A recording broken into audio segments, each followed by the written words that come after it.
नमस्कार ओमकार जी, बहुत बहुत स्वागत है आपका। नमस्कार अंजू जी, बहुत बहुत धन्यवाद याद करने के लिए। आपके दर्शकों को भी मेरा नमस्कार। सर, ये जेपीसी की बैठक में ये क्या दंगल हो रहा है? मारने मराने की बातें हो रही हैं।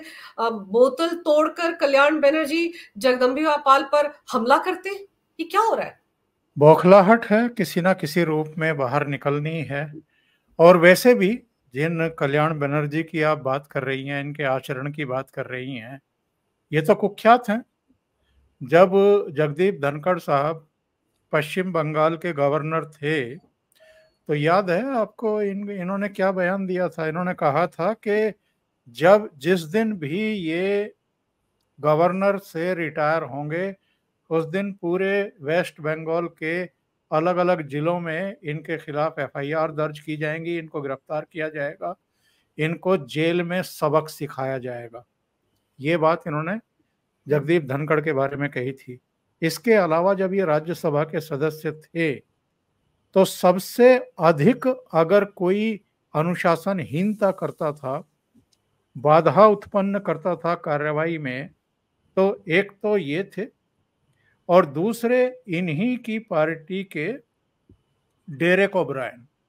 इन दोनों की जिम्मेदारी ही मुझे लगता है ममता बनर्जी ने ये सौंप रखी थी कि जब आसंदी पर जगदीप धनखड़ साहब बैठे तो आप उनको सामान्य तरीके से सदन ना चलने दें, और ये दोनों हंगामे करते रहे। इन्होंने ही सदन के बाहर, जब ये लोग सब एक गेट पर धरना प्रदर्शन कर रहे थे, क्योंकि लोकसभा और राज्यसभा के कुछ सांसदों को निलंबित किया गया था, ये लोग कामकाज नहीं होने दे रहे थे, तो ऐसे में इन्होंने मिमिक्री के नाम पर जगदीप धनखड़ की बॉडी शेम की थी। और मतलब एक बुजुर्ग आदमी जो केंद्र में मंत्री रह चुका हो, जो जयपुर का राजस्थान हाई कोर्ट का बार का भी चेयरपर्सन रह चुका हो, जो गवर्नर रह चुका हो, जो अब उपराष्ट्रपति हो, और उपराष्ट्रपति के नाते राज्यसभा का सभापति हो, आप उसकी मजाक उड़ा रहे हैं। और उससे भी शर्मनाक बात ये थी, जिस पर बाद में जगदीप धनखड़ ने सदन में नाराजगी जाहिर की थी, नाम लेकर के आपके जो नेता हैं वो वहां खड़े होकर के वीडियो शूट कर रहे थे, जब वो अपमानजनक बॉडी लैंग्वेज का जो है वो मिमिक्री करने की कोशिश कर रहे थे, यानी राहुल गांधी। तो इन लोगों से आप अच्छे आचरण की, मर्यादित आचरण की अपेक्षा कर ही नहीं सकते अंजू जी। इन लोगों ने, और बाकी तो छोड़ दीजिए, जब ये लोकसभा के लिए चुनकर के आए 2024 में, उसके बाद का जरा एक वीडियो निकाल करके देखिए, जब ये बोल रहे थे, स्पीकर हैरान परेशान थे ओम बिरला साहब कि किस तरह की हरकतें ये कर रहे हैं खड़े होकर के। इस तरीके का इन्होंने आचरण किया, ऐसे ऐसे ऐसे करके, और बड़ी भद्दी हंसी में ये वहां पर मिमिक्री कर रहे थे। पता नहीं किसकी मिमिक्री कर रहे थे सदन के भीतर, बताइए। और और इनके आसपास जो मेंबर ऑफ पार्लियामेंट बैठे हुए थे टीएमसी के, दूसरे दलों के, वो ही करके मजाक उड़ा रहे थे। तो इन लोगों ने सदन का स्तर गिराने में कोई कसर बाकी नहीं छोड़ी, लोकसभा के स्पीकर को अपमानित करने की कोई कसर नहीं छोड़ी, इन्होंने सभापति का अपमान करने में कोई कसर बाकी नहीं छोड़ी। और अब देख लीजिए, जेपीसी में मेरे विचार से अतीत में ऐसी कोई घटना आज तक नहीं घटी है कि किसी ने कांच की बोतल उठा करके मेज पर पटक दी हो, तोड़ दी हो, और खुद भी घायल हुआ हो, और उसका एक टुकड़ा उठा करके जो चेयरपर्सन है जेपीसी के जगदम्बिका पाल, उनके ऊपर भी उछालने की कोशिश की हो, उनको भी घायल करने की कोशिश की हो। तो भाई, आप सामान्य ही हैं या असाधारण जीव हैं या कुछ और हैं, या आपको उपचार की जरूरत है? तो किसी अच्छे चिकित्सक को दिखाओ ना, अगर आप आपे में नहीं रह जाते हैं और बात बेबात आप इस तरह का आचरण करना शुरू कर देते हैं। तो ये जो भी हुआ है बेहद गंभीर घटना, मैं इसको मानता हूं, और ये एक बानगी भी है अंजू जी। ये बानगी इस बात की है कि ये लोग 3 तलाक का विरोध करते हुए देखे गए, ये 370-35 से हटाने का विरोध करते देखे गए, ये हिजाब का समर्थन करते देखे गए। ये अब वक्फ बोर्डों के पास जो अनाम संपत्ति है, अवैध संपत्ति है, गलत तरीके से कब्जाई हुई जमीनें हैं, संपत्ति हैं, उसको बचाने के लिए किसी भी हद तक जाने को तैयार है जी। और कुतर्क करने को भी तैयार हैं। ये बिल्कुल। केवल इसको केवल एक धार्मिक मामला बता रहे हैं और ये कह रहे हैं कि धार्मिक मामलों में सरकार को जो है हस्तक्षेप नहीं करना चाहिए। बाबा साहब अम्बेडकर के संविधान की धारा 26 में ये लिखा है और फलाने धारा में ये लिखा है, फलाने आर्टिकल में ये लिखा है, धार्मिक मामलों में हस्तक्षेप नहीं करना चाहिए। ये धार्मिक मामला कहाँ से हो गया? ये तो वक्फ बोर्ड ने जो अवैध संपत्तियां कब्जाई हुई हैं और गलत तरीके से किसी भी संपत्ति पर अपनी दावेदारी वो शुरू कर देते हैं, ये तो उसको निगमित करने के लिए, नियमित करने के लिए, पारदर्शी बनाने के लिए, उसका ठीक से प्रबंधन करने के लिए है। और अगर अवैध संपत्तियां कब्जे में हैं तो उसको मुक्त कराने के लिए है। बिल्कुल। अभी बिल्कुल। क्या ओवैसी ने क्या कहा था, आपको ध्यान है ना? ओवैसी का बयान आया था कि अकेले उत्तर प्रदेश में 1,21,000 वक्फ बोर्ड के पास संपत्तियां हैं, जिनमें से 1,13,000 के कोई कागज उसके पास नहीं है। इसका मतलब ये है कि 1,21,000 संपत्तियों में से 1,13,000 कब्जाई हुई हैं, उनका बिल्कुल। कोई और उनके पास नहीं है। तो इनको इनको मुसलमानों से कोई लेना देना नहीं है। अब वो जो कब्जे हैं और वक्फ बोर्ड में जो लोग बैठे हुए हैं, वो कोई गरीब मुसलमान थोड़ा है या पसमानदा थोड़ा है। वो तो बिल्कुल सर। वो सारे अमीर हैं, असदुद्दीन ओवैसी जैसे लोग हैं, तो ये तो विरोध करेंगे ही। बिल्कुल सर, क्योंकि इनके पास भी तो सारी की सारी वक्फ बोर्ड की प्रॉपर्टी है। पर सर, जो कुछ आज जेपीसी की बैठक में हुआ, आप सोचिए, बॉटल तोड़ी गई, फिर फेंकी गई, और अब जगदम्बिका पाल तो खुद कह रहे हैं कि मैं आज ईश्वर की कृपा से बाल बाल बचा हूं, मुझ पर जानलेवा हमला था।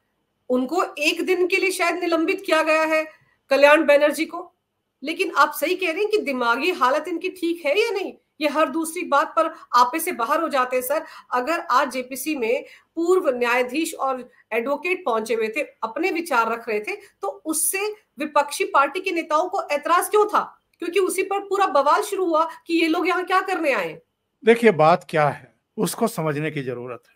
8 अगस्त को जब ये बिल पेश किया गया था किरण रिजिजू द्वारा, उसी समय जो अपने गृह मंत्री हैं अमित शाह, उन्होंने ये कह दिया था कि ये हर हालत में बिल पास होगा, सुधार होंगे, भूमि सुधार होंगे और वक्फ बोर्ड को जो असीम शक्तियां दे दी गई हैं उनको संतुलित किया जाएगा। अतीत में जिस तरीके से कांग्रेस सरकारों के समय में इनको, और अंजू जी आपको तो ध्यान होगा 2014 के लोकसभा चुनाव से ठीक पहले मनमोहन सरकार ने दिल्ली की 123 संपत्तियां वक्फ बोर्ड के गले में माला बना करके डाल दी थी। बिल्कुल। 123 संपत्तियां, और उन संपत्तियों में से एक ये पार्लियामेंट के आसपास की जमीन भी है, और जिस पर ये आप कह रहे हैं कि साहब ये पार्लियामेंट जो है वक्फ बोर्ड की जमीन पे है और पार्लियामेंट की जमीन का किराया जो है वो वक्फ बोर्ड को, सरकार को देना चाहिए। मतलब आप बेशर्मी की इंतहा देखिए आप कि इस तरह की हरकतें ये किसने की हैं, किसने इनको ये इस तरह की एब्सोल्यूट पावर दे दी है। ये कांग्रेस पार्टी के सब बोए हुए बीज हैं जो आज़ादी के समय से ही लगातार इनको पल्लवित पोषित करती आ रही है, और अब इनके हौसले इतने बढ़ गए कि पटना के पास के गांव को, पूरा जो हिंदुओं का गांव है, उसको ये अपनी संपत्ति बताते हैं, पूरी गांव की संपत्ति को। तमिलनाडु में एक गांव था, वो भी हिंदू बाहुल्य था, उसको भी इन्होंने वक्फ बोर्ड की जमीन का गांव बता दिया। तो अलग अलग जगहों पर ये लोग जो है कहीं भी दावा कर देते हैं कि ये वक्फ बोर्ड की संपत्ति है। ये विरोध क्यों कर रहे हैं? विरोध करवा रहे हैं अशराफ, जो अमीर हैं, जो इन पॉलिटिकल पार्टियों को भी अपने इशारे पर नचाते हैं। केवल 4 चीजें मैं आपको बताता हूं कि पुराने कानून में क्या था और नए कानून में कौन से संशोधन हो रहे हैं जिसकी वजह से इनको बौखलाहट। आग लगी हुई। नंबर 1, हुँ, सेक्शन 40 में रीजन टू बिलीव के तहत अगर वक्फ बोर्ड किसी प्रॉपर्टी पर दावा करता है तो उस जमीन पर दावा करने वाला सिर्फ ट्रिब्यूनल में ही अपील कर सकता है। ये पुराने कानून में है। हुँ, जो नया कानून ला रही है मोदी सरकार, उसमें कहा गया है कि साहब जमीन पर दावा करने वाला ट्रिब्यूनल के अलावा रेवेन्यू कोर्ट, सिविल कोर्ट या हाई कोर्ट में भी अपनी अपील कर सकता है। यानी एक बुनियादी सुधार कर दिया गया है। नंबर 2, पुराने कानून में कहा गया है कि वक्फ ट्रिब्यूनल का फैसला आखिरी माना जाता है, हुँ, उसे चुनौती ही नहीं दी जा सकती। जो नया बिल आ रहा है इसमें कहा गया है कि अब वक्फ ट्रिब्यूनल के फैसले के खिलाफ हाई कोर्ट में अपील की जा सकती है। बिल्कुल।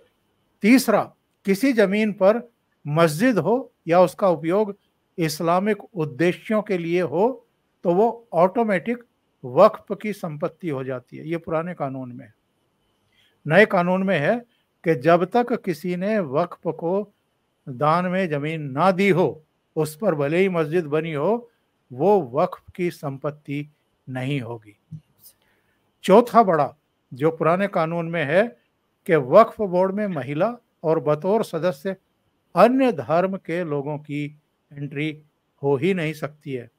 नए वक्फ बोर्ड कानून में ये है कि 2 महिलाएं और अन्य धर्म के भी 2 लोगों की एंट्री हुँ, वहां पर हो जाएगी। तो इनको परेशानियां तो बहुत असीम परेशानियां हैं, इसलिए ये हर मीटिंग में हंगामा कर रहे हैं। अब ये बोतल तोड़ने का काम हो गया, जो आज तक किसी जेपीसी की बैठक में इस तरह की हरकत नहीं हुई। बिल्कुल। और ये मैं पहले भी बता चुका आपको, ये आने वाले दिनों की बानगी है। ये कानून तो पारित होगा साहब, और मानसून इसमें शीतकालीन सत्र में ही होना है, हुँ, हर हालत में होना है। गवर्नमेंट की सारी तैयारियां हैं और केवल वक्फ संशोधन विधेयक पारित नहीं होगा अंजू जी। हुँ, आप देखिएगा अगले 1-2 साल के भीतर ही एनआरसी भी लागू होगी। जो बाकी के जितने भी रुके हुए ये स्टेप हैं सारे होंगे। और बहुत सारे लोग कह रहे थे ना कि ये कमजोर सरकार है, कमजोर सरकार है, इनकी तो खुद की 240 सीटें ही आई हैं, ये तो कभी भी गिर जाएगी। ये जिसको कमजोर सरकार बता रहे हैं, यही सरकार ये सारे वो अहम फैसले लेकर के दिखाएगी, करके दिखाएगी जो पूर्ण बहुमत वाली 2014 से 2019 और 2019 से 2024 वाली नरेंद्र मोदी सरकार ने नहीं की। और ये लोग कुछ नहीं कर पाएंगे, मूक दर्शक बने रहेंगे। जो आज जेपीसी की बैठक में हुआ है, इसको मैं बानगी इसलिए बता रहा हूं कि ये लोग, वो जो राहुल गांधी ने लंदन में और अमेरिका में कहा था कि केरोसिन छिड़का हुआ है, माचिस दिखाने की जरूरत है, ये लोग लगातार केरोसिन छिड़कने की कोशिश कर रहे हैं, लोगों को भड़काने की कोशिश कर रहे हैं, उनको उग्र करने की कोशिश कर रहे हैं, उनको तैयार कर रहे हैं कि साहब अगर मोदी सरकार 3 तलाक विरोधी कानून पारित कर चुकी है, 370 और 35 से हटा चुकी है, एनआरसी लाने की तैयारी कर रही है, अगर वक्फ संशोधन बिल ला करके इसको पारदर्शी बना रही है, आपके हाथों से वो सारी जितनी अवैध जमीन आपके कब्जे में है वो भी वापस लेकर के सरकार में मिलाने की तैयारी में है, इसका मतलब ये है कि कुछ सालों में जो हमने आपको स्ट्रेंथन किया था अतीत के कई दशकों में, हुँ, तो भैया ऐसा ना हो कि तुम्हारे हाथों में कटोरा आ जाए। तो इसलिए तैयार हो जाओ और लंगोट कस करके जो है सड़क पर उतरने के लिए तैयार रहो। तो ये लोगों को भड़काने की कोशिश कर रहे हैं। और सर इसमें इसमें एक तथ्य और है, जी। जितना विरोध और जितना बवाल असदुद्दीन ओवैसी नहीं कर रहे हैं, वो बल्कि ज्यादा संयत दिखाई दे रहे हैं। हुँ, वो शांत तरीके से अपनी बात को रख रहे हैं, चाहे कटु शब्दों का इस्तेमाल कर रहे हैं, हुँ, लेकिन सबसे ज्यादा हंगामा और सबसे ज्यादा बवाल अगर कोई कर रहा है, अराजकता दिखा रहा है, अनुशासनहीनता दिखा रहा है, तो वो टीएमसी के मेंबर हैं और आम आदमी पार्टी के संजय सिंह है। बिल्कुल सर, आज जब बाहर आ रहे थे उंगली में चोट लग गई, खुद ही बोतल तोड़ी कल्याण बनर्जी ने, उंगली में चोट लग गई तो बाहर पकड़कर उनको एक तरफ से असदुद्दीन ओवैसी और दूसरी तरफ से संजय सिंह लेकर आ रहे थे। संजय सिंह का बयान आप याद कीजिए सर, अभी हैदराबाद में किस तरह की भाषा बोल रहे थे वो वक्फ को लेकर। और कौन भूल सकता है सर कि आम आदमी पार्टी ने दिल्ली में पिछले 14 सालों में 100 करोड़ से ज्यादा रुपए वक्फ बोर्ड को दिए हैं। वो अमानतुल्लाह खान वक्फ बोर्ड का अध्यक्ष ही तो हुआ करता था, जो मनी लॉन्ड्रिंग के मामले में तिहाड़ जेल में बंद है। तो इन सब का तो सर वोट बैंक ही वो है, तुष्टिकरण की राजनीति से ही चलते हैं, इसलिए उनको खुश रखने के चलते ही ये सारे ड्रामे कर रहे हैं। आप कह रही हैं कि साहब वो असदुद्दीन ओवैसी और संजय सिंह उनकी हाथ पकड़े हुए, उंगली पकड़े हुए साथ साथ चल रहे थे। अरे भाई, वो तो कल्याण बनर्जी ने मौका नहीं दिया, वरना संजय सिंह तो इनको कंधे पे डाल करके ऐसे और तब बाहर लेकर के आते कि भाई इस पे चला भी नहीं जा रहा है तो वो घायल हो गया, इस पे तो हमला हो गया। ये तो मतलब ये झूठ का पहाड़ खड़ा करने वाले लोग हैं। बिल्कुल। तो लेकिन लेकिन उन्होंने आज जगदम्बिका पाल ने एक बात कही है, और वो जरा ममता बनर्जी के लिए भी है। उनका बयान आया है कि तृणमूल कांग्रेस को अपने सांसद के व्यवहार के बारे में सोचना चाहिए। लोकतंत्र में हिंसा के लिए कोई जगह नहीं है। वे अपने अपराधों को छिपाने के लिए मुझ पर आरोप लगा रहे हैं। देश में क्या संदेश गया है? पर क्या ममता बनर्जी को इस बात की कोई चिंता रहती है क्या कि देश में संदेश क्या जा रहा है? संदेश की बात अगर करें तो संदेश खाली हमें याद आता है वहां पर क्या हुआ था। ईडी पर वहां अटैक हो चुका, सीबीआई पर वहां अटैक हो चुके, खुद मुख्यमंत्री जो है वो सीबीआई मुख्यालय पे जाकर धरना दे चुकी 6-6 घंटे का। वहां क्या नहीं हुआ है? और अभी ये आरजी कर मेडिकल कॉलेज अस्पताल में क्या हो रहा है? अभी वहां तक चल रहा किस तरीके से डॉक्टरों को तरह तरीके से डायरेक्ट इनडायरेक्ट वे में धमकाने की कोशिश हो रही है। ना वहाँ सुप्रीम कोर्ट की चलती है, ना वहाँ हाई कोर्ट की चलती है। और वहाँ चुनाव के नतीजे आने के बाद जिस तरह की हिंसा होती है, जिस तरह से भारतीय जनता पार्टी के कार्यकर्ताओं को, उनके नेताओं को, उनके परिवारजनों को, भारतीय जनता पार्टी के वोटर्स को निशाना बनाया जाता है, उनकी माँ बहन बेटियों की इज्जत पर हमला किया जाता है, तो वहां पर क्या मतलब आप ये अपेक्षा करेंगे जगदम्बिका पाल या कोई भी कि साहब तृणमूल कांग्रेस जिस तरीके से चल रही है और जिस तरीके से उसकी नेता इस पार्टी को चला रही है, गवर्न कर रही है, वो कल्याण बनर्जी के किसी दुराचरण से कोई गुस्सा नाराजगी दिखाएगी या इनको कहेगी कि भाई आगे से कोई बोतल वोतल मत तोड़ना, कुछ और तोड़ लेना? ऐसा तो नहीं है। और बनर्जी तो खुद, आपको याद नहीं है, नड्डा चड्डा कड्डा क्या क्या बोलती थी, किस तरह की भाषा वो पीएम मोदी के लिए बोलती है, बीजेपी के लिए बोलती है सर। वो खुद अपने गुस्से पर काबू नहीं रख पाती, वो इनको क्या सिखाएंगी? लेकिन एक पार्टी को तो मुझे लगता है कि सबक सिखाया है केंद्र सरकार ने, और मुझे लगता है कि देर सवेर ये चाहे ममता बनर्जी हो या दूसरे दल हो या उनके नेता हैं, उनकी समझ में आएगा जरूर। ये जो अरविंद केजरीवाल एंड कंपनी का जो इन्होंने इलाज किया है वो तो अभूतपूर्व है, और ये देश बहुत लंबे समय तक याद रखेगा, और ये भी याद रखेंगे। आपको क्या लगता है? अरविंद केजरीवाल का जो करियर है वो तो बिल्कुल एकदम तबाह है। बिल्कुल। आप देख लेना जनवरी फरवरी में जब यहाँ के चुनाव होंगे दिल्ली में, तो दिल्ली की जनता क्या इलाज बांधने वाली है इस आदमी का। क्योंकि आप बहुत लंबे समय तक झूठ की राजनीति कर नहीं सकते हैं, इस तरह का पाखंडपूर्ण आचरण नहीं कर सकते हैं। आप जो पाप का घड़ा है वो आप रसातल में कितना भी गहरा दबा लो, वो आएगा जरूर ऊपर, वो फूटेगा जरूर। तो वो फूटने की नौबत आ गई है, बल्कि फूट गया है। अब तो टैक्टफुली और ठीक तरीके से बस भारतीय जनता पार्टी को इनको पूरी तरीके से एक्सपोज करके इनको ठीक से उसको कहना चाहिए, कल्टिवाइज करना चाहिए ठीक तरीके से। तो इनका तो इंतजाम हो गया है। और जो अराजक राजनीति ममता बनर्जी कर रही हैं, या उनके मेंबर ऑफ पार्लियामेंट करते रहे हैं, पार्लियामेंट के भीतर भी, पार्लियामेंट के बाहर भी, जेपीसी की मीटिंग में भी। ये तुरंत कोई भले ही बड़ा नतीजा इनके सामने या परिणाम इनके सामने ना आ रहा हो, लेकिन जनता अंजू जी हर घटना को नोट करती है, उसकी तह लगा करके रखती रहती है, और जब सही मौका आता है तो उसके बाद फिर उसका इलाज बांध देती है। लोकतंत्र में बहुत लंबे समय तक ना किसी का झूठ चलता है, ना किसी का पाखंड चलता है, और ना किसी की अराजकता चलती है। एरोगेंसी तो जनता बर्दाश्त करती ही नहीं है। कभी ना कभी एक ऐसा मोड़ आ जाता है जब वो हिसाब किताब कर देती है। तो मुझे लगता है कि ये लोग जो भी इस तरह के उछल कूद कर रहे हैं, जो भी एक तरह की मैं कहूँगा कि बदतमीजी कर रहे हैं, इसका जवाब इनको मिल जरूर जाएगा देर सवेर। सर, अगर आप राज्यसभा के कामकाज पर गौर करें पिछले टेन्योर के दौरान भी, तो सबसे ज्यादा हंगामा तृणमूल कांग्रेस के सांसद और आम आदमी पार्टी के सांसद ही करते थे। संजय सिंह को भी तो बाहर किया गया था ना, निलंबित किया गया था। बिल्कुल डेरेक ओब्रायन के साथ जो हुआ था वो भी तो इसी तर्ज पर हुआ था।